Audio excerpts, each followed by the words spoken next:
Hello बच्चों, आप सभी का मेरे इस YouTube channel time to study पर स्वागत है। और आज हम यूपी बोर्ड क्लास 9th के अर्धवार्षिक हिंदी प्रश्न पत्र के विषय में चर्चा करेंगे। तो हम देख सकते हैं मेरे पास ये जो क्वेश्चन पेपर है ये 2022-23 का है हिंदी, और अर्धवार्षिक का ये पेपर है। आज हम इसमें देखेंगे कि किस तरह का पेपर आने वाला है।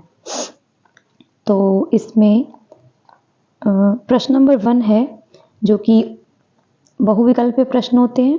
इसमें से कोई एक सही उत्तर आपको चुनना होगा। तो पहले प्रश्न में से इन चारों ही विकल्प में से आपको बिल्कुल सही उत्तर बताना है। जैसे हम क्वेश्चन पढ़ते हैं, खड़ी बोली का विकास ब्रजभाषा एवं राजस्थानी गद्य से हुआ, या फिर गद्य में स्वतंत्र कल्पना की उड़ान होती है।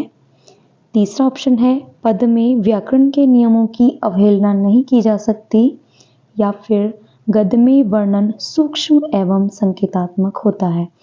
तो आपको इस प्रश्न में चारों में से जो सही उत्तर है वह आपको चुनना है और उसके बाद उसको अपनी आंसर शीट में लिख देना है। दूसरा प्रश्न हम देखते हैं, गोदान के रचनाकार। तो मुंशी प्रेमचंद इसके रचनाकार हैं। और तीसरा प्रश्न है हमारा, रानी केतकी की कहानी के लेखक का नाम है इंशा अल्लाह खान। प्रश्न नंबर 4 है, गोदान किस विधा की रचना है। काफ़ी इम्पोर्टेंट क्वेश्चन जो है आपके गोदान अर्थात मुंशी प्रेमचंद जी से आते हैं। तो इनका जीवन परिचय भी आपको बहुत अच्छे से तैयार करना होगा। तो गोदान किस विधा की रचना है। विधा हमें ये बतानी होती है कि जो ये कृति है ये उपन्यास के रूप में लिखी गई है, नाटक के रूप में लिखी गई है, या कहानी के रूप में लिखी गई है, या फिर निबंध के रूप में लिखी गई है। तो हम देख सकते हैं गोदान जो है मुंशी प्रेमचंद जी का बहुत ही फेमस उपन्यास है। अगला प्रश्न है प्रश्न 5, भारतेंदु युग की कालावधि। तो जैसा कि हमें पता ही है कि भारतेंदु जी का जन्म 1850 ईस्वी में हुआ था। उसके हम इसको हिंट से याद रख सकते हैं कि उनके जन्म के 18 साल बाद से ही भारतेंदु युग की शुरुआत हो गई थी। और ये हमारा हिंदी गद्य का बहुत ही अच्छा हम इस काल को कह सकते हैं।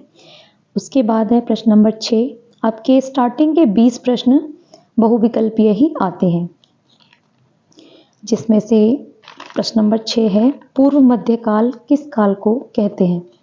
तो पूर्व मध्यकाल काल से रिलेटेड एक वीडियो भी मैं बहुत जल्दी आपके लिए डाल दूंगी। उसमें बहुत ही अच्छे स्तर पर काल को मैं समझा दूंगी। तो पूर्व मध्यकाल हमारी भक्ति काल को कहा जाता है, और हमारे काव्य में सबसे महत्वपूर्ण युग भक्ति काल ही है। इसको स्वर्ण युग भी कहा जा सकता है, स्वर्ण युग कहा जाता है। इसके बाद है प्रश्न नंबर 7, पृथ्वीराज रासों में प्रधानता है। तो इसमें रस की प्रधानता पूछी है, कौन सा रस। जब पृथ्वीराज रासो आप सब जानते हैं कि वीरगाथा काल से संबंधित है, तो वीर रस की ही इसमें प्रधानता है। भक्ति काल के कवि हैं, तो कुछ बच्चे सोचते हैं सूरदास इसमें लिखा है तो हम ये लगा दें, लेकिन हमें ये पता होना चाहिए सूरदास तो थे ही, लेकिन बालकृष्ण भट्ट भक्ति काल के नहीं थे। यहाँ पर जो सही उत्तर होगा वो होगा चीत स्वामी एवं परमानंदास। इसके बाद है प्रश्न नंबर 9, आदिकाल की भाषा का नाम है। तो आदिकाल वही वीरगाथा काल का दूसरा नाम है आदिकाल, जिसे हम चारण काल भी कहते हैं। तो इसकी भाषा थी डिंगल पिंगल। डिंगल पिंगल से अर्थ है कि इसमें गद्य और काव्य दोनों को मिलाकर लिखा जाता था। इसके बाद प्रश्न नंबर 10, सूर सागर के रचयिता। तो इसके नाम से ही भी हम याद रख सकते हैं। तो इसके जो रचयिता हैं वे हैं सूरदास जी। भक्ति काल के काफ़ी माने हुए कवि हैं ये।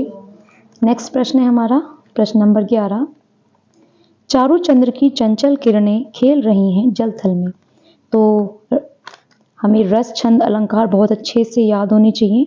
तो यहाँ ये अलंकारों से ये प्रश्न लिया गया है, तो इसका उत्तर होगा अनुप्रास अलंकार। नेक्स्ट प्रश्न है हमारा, हंस वंश दशरथ जनक, राम लखन से भाई, जननी तू जननी भई, विधि सन कछु ना बसाई। अर्थात आपको इसमें केवल क्या बताना है, पहले और तीसरे चरण में कितनी मात्राएं हैं। तो ये छंद है हमारा, और इसमें हम काउंटिंग भी कर सकते हैं कि हंस यानी 1 2 मात्राएं, मतलब हमें इसमें मात्राएं गिननी पड़ती हैं। जैसे कि मैं अभी आपको सामने ही गिनकर बता देती हूँ कि जो हमारा दोहा होता है उसके पहले और तीसरे चरण की मात्राएं बराबर होनी चाहिए और दूसरे और चौथे चरण की मात्राएं समान होनी चाहिए। अब कितनी कितनी होनी चाहिए ये हम देखते हैं। तो ये होता है पहला चरण, और ये दूसरा चरण, ये तीसरा चरण और ये चौथा चरण। तो हमसे पूछा गया है पहले और तीसरे चरण में कितनी मात्राएं हैं। तो हम एक बार गिन लेते हैं। 1 2 3 4 5 6 7 8 9 10 11 12 13, अर्थात यहाँ पर हमारी 13 मात्राएं हैं। और तीसरे चरण में भी 1 2 3 4 5 6 7 8 9 10 11 12 और 13। इस प्रकार पहले और तीसरे चरण में हमारी 13 अर्थात 13 मात्राएं होंगी। तो हमारा चौथा ऑप्शन बिल्कुल ठीक हो जाएगा। प्रश्न नंबर 13 हम देखते हैं, दिए गए शब्दों से एक वर्तनी शुद्ध है, शुद्ध वर्तनी का चयन कीजिए। तो ये चारों ही शब्द हमें दिए गए हैं और इसमें से हमें बिल्कुल सही शब्द हमें चुनना है। तो इसका जो सही उत्तर होगा वो होगा व्यावसायिक। तत्सम शब्द, तत्सम तद्भव आपने पढ़े होंगे, उसमें से भी आपका एक प्रश्न बना है कि तत्सम शब्द का चयन कीजिए।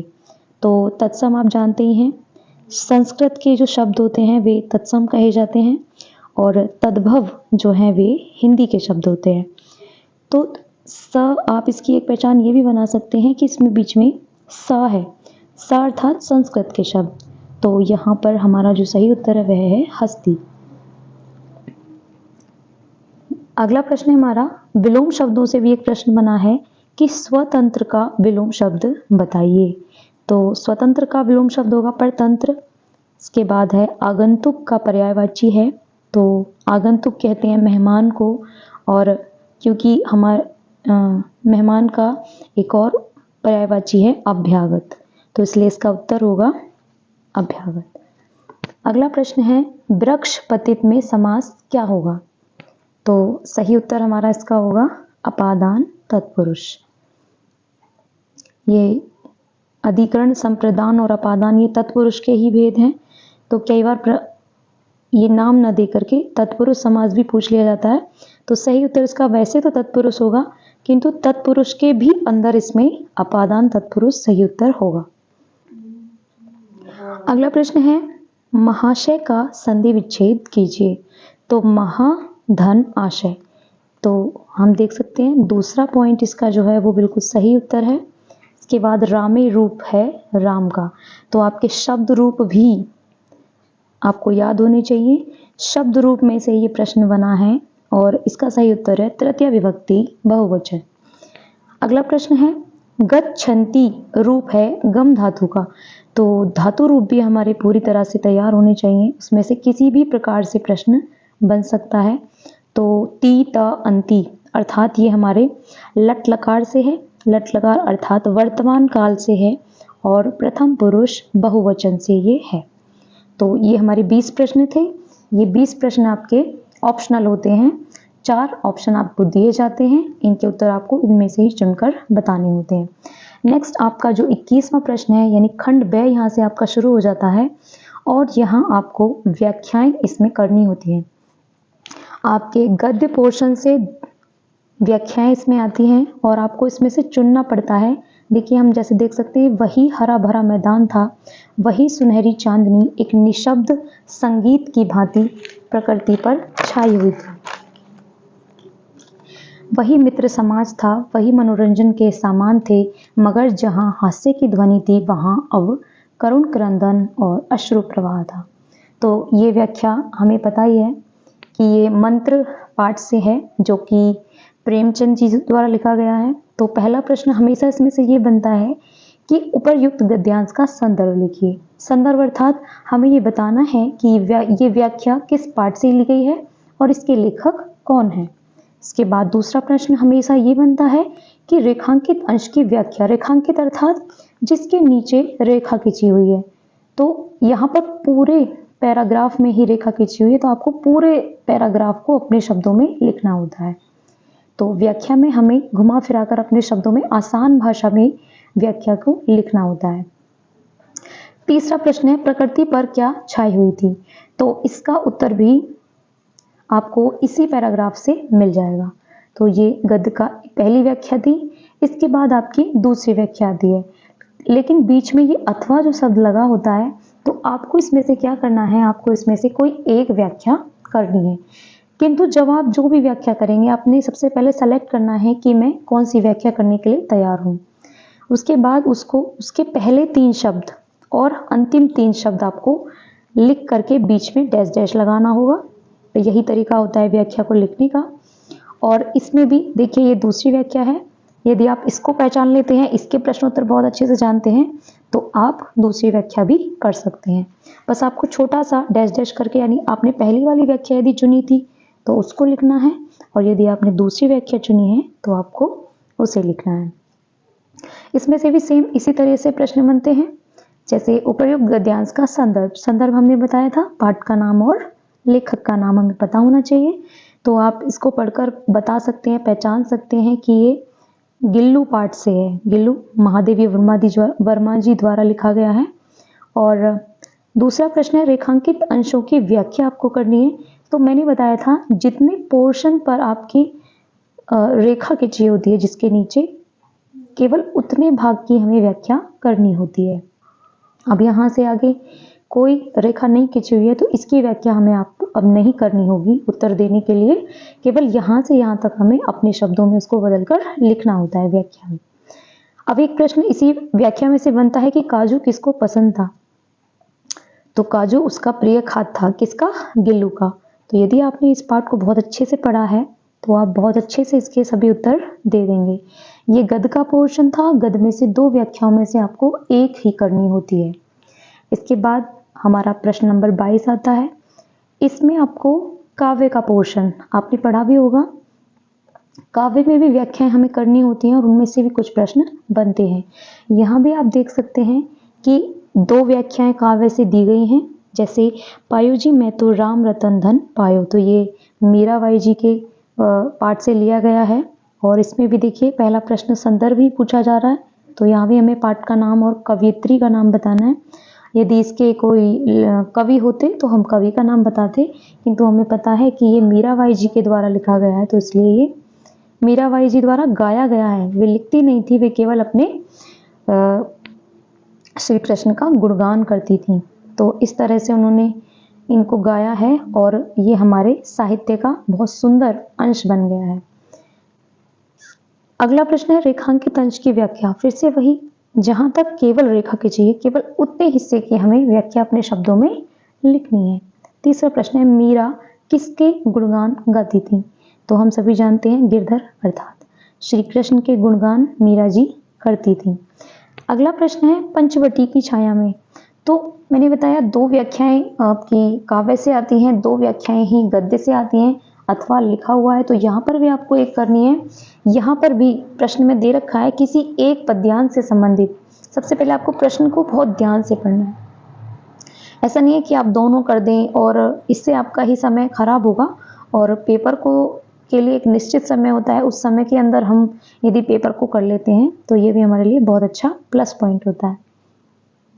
तो इन दोनों व्याख्याओं में से सबसे पहले आप वो सेलेक्ट कीजिए जिसका उत्तर आपको बहुत अच्छे से आता है। फिर मैंने बताया, पहले 3 शब्द आप लिखिए और लास्ट के व्याख्या के लास्ट के 3 शब्द लिखिए और बीच बीच में डैश डैश कर दीजिए।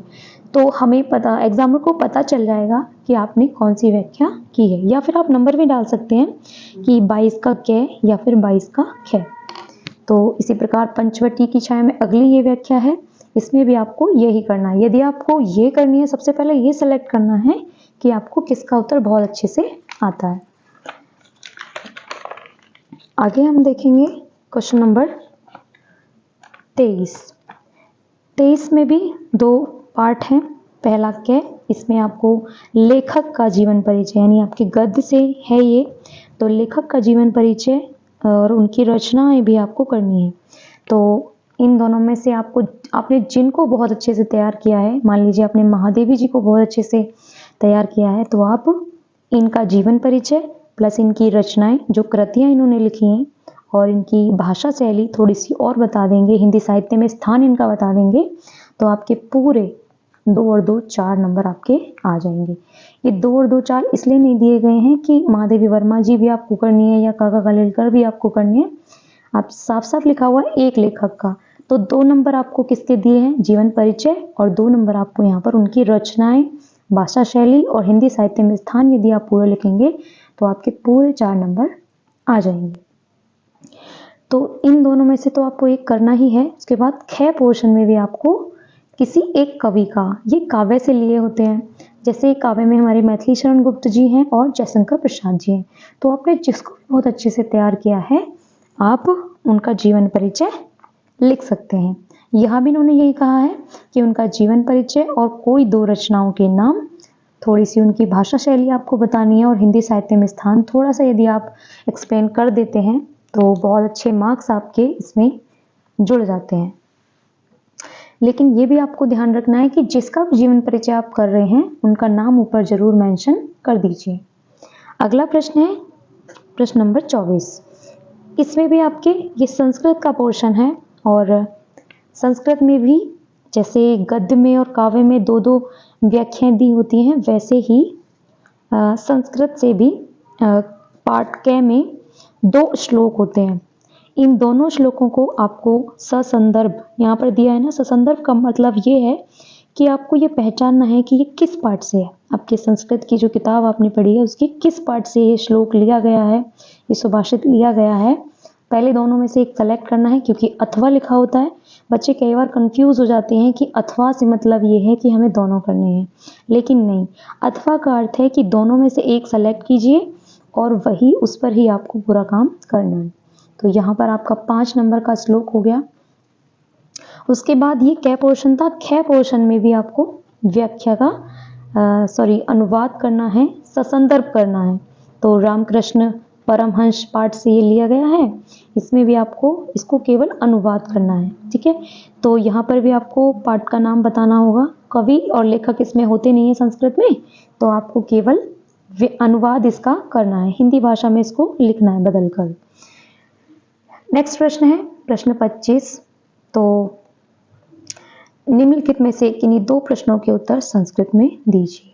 तो 3 प्रश्न आपके दिए हुए हैं, जो उत्तर आपको बहुत अच्छे से आते हैं उन प्रश्नों के उत्तर आप कोई 2 चुन लीजिए और उन दोनों के उत्तर आप दे दीजिए, तो 4 नंबर आपके यहाँ से पक्के हो जाते हैं। नेक्स्ट प्रश्न है आपका, अपनी पाठ्य पुस्तक से कंठस्थ किया हुआ एक श्लोक आपको लिखना है जो इस प्रश्न पत्र में ना दिया गया हो। अर्थात आपको जैसे यहाँ 2 श्लोक दिए हैं तो इनमें से आपको नहीं लिखना है, आपको कोई और श्लोक लिखना है। और इसके लिए आपको कम से कम 3 श्लोक पहले से ही याद करने होंगे, क्योंकि अगर आपने 3 किए हैं और उनमें से 2 भी आ जाते हैं पहले से प्रश्न पत्र में, तो तीसरा जो आपको याद है वो आप यहाँ पर कर सकते हैं, क्योंकि कंफर्म आपका श्लोक जरूर यहाँ पर आता है और इसके 2 नंबर आपको मिल जाते हैं। ये 2-2 नंबर कोई छोटी चीज़ नहीं है, जैसा कि हम सभी कहते हैं कि बूंद बूंद से घड़ा भरता है, तो ये 2-2 नंबर ही आपको टॉप लेवल तक पहुंचा सकते हैं। तो प्रश्न नंबर 27 है, निम्न में से किन्हीं 2 हिंदी वाक्यों का संस्कृत में अनुवाद करना है। तो 3 वाक्य दिए हुए हैं और इनमें से कोई 2 चुनिए जो आपको बहुत अच्छे से आते हैं और उन दोनों के उत्तर आप दे दीजिए। इसके बाद है 28 प्रश्न, दीपदान एकांकी के आधार पर पन्नाधाय का चरित्र चित्रण। तो एकांकी जो पोर्शन है आपका, एकांकी में दीपदान पहला ही आपका पाठ है और उसकी जो मुख्य चरित्र कौन है, पन्नाधाय जी, जिन्होंने उदय सिंह का बहुत अच्छे से देखभाल की थी। तो पन्नाधाय जी के चरित्र चित्रण को आप सब करेंगे और यहाँ पर आपको 5 नंबर मिल जाएंगे। आपको बहुत अच्छे से इसका सारांश भी तैयार कर लेना है और चरित्र चित्रण भी। अगला प्रश्न है, अपने भाई की शादी में बुलाने हेतु निमंत्रण पत्र लिखिए। यानी आपको अथवा अथवा भी यहाँ पर भी दिया हुआ है, तो आपको दोनों में से एक करना है जो आपको बहुत अच्छे से आता है। ये एप्लीकेशन है, अपने प्रधानाचार्य को छात्रवृत्ति के लिए आवेदन पत्र लिखिए और उसमें अपने घर की स्थिति को स्पष्ट कीजिए। अर्थात आपको अपने प्रधानाचार्य को एक एप्लीकेशन लिखनी है कि मुझे छात्रवृत्ति की आवश्यकता इसलिए है क्योंकि मेरे घर की स्थिति इस प्रकार है। तो आपको इन दोनों में से एक ही करना है और जो आपको बहुत अच्छे से आता है, जो आपको तैयार करवाया गया है, वही आपको लिखना है। इसके बाद लास्ट प्रश्न है प्रश्न नंबर 30। किसी एक मुहावरे या लोकोक्ति का अर्थ लिखकर वाक्य प्रयोग कीजिए। तो किसी एक मुहावरे को करना है। आपको प्रश्न को बहुत ध्यान से पढ़ना है। ऐसा नहीं है कि 3 दिए हैं तो कोई 2 कर दिए हमने, नहीं। आपको इन तीनों में से कोई एक करना है। तो इन तीनों में से जो बहुत अच्छे से आपको आता है वो एक चुन लीजिए और उसका अर्थ लिख करके उसको वाक्य में प्रयोग कर दीजिए। आप एक करेंगे, एक के आपको पूरे 2 नंबर सही करने पर मिल जाएंगे। यदि आप ऐसा सोचते हैं कि आधा मुझे ये याद है या आधा ये याद है तो दोनों पर एक मिल जाएगा, ऐसा नहीं होता है। आपको केवल और केवल जो सही आता है उसी को पूरा करना है। तो बच्चों, आगे भी आपको ऐसी हेल्पफुल वीडियोस मिलती रहेंगी। अगर आपको ये वीडियो हेल्पफुल लगती है तो मेरे कमेंट बॉक्स में ज़रूर जाएं और मुझे बताएं। इसी के साथ ही स्वस्थ रहिए, मस्त रहिए। जय हिंद।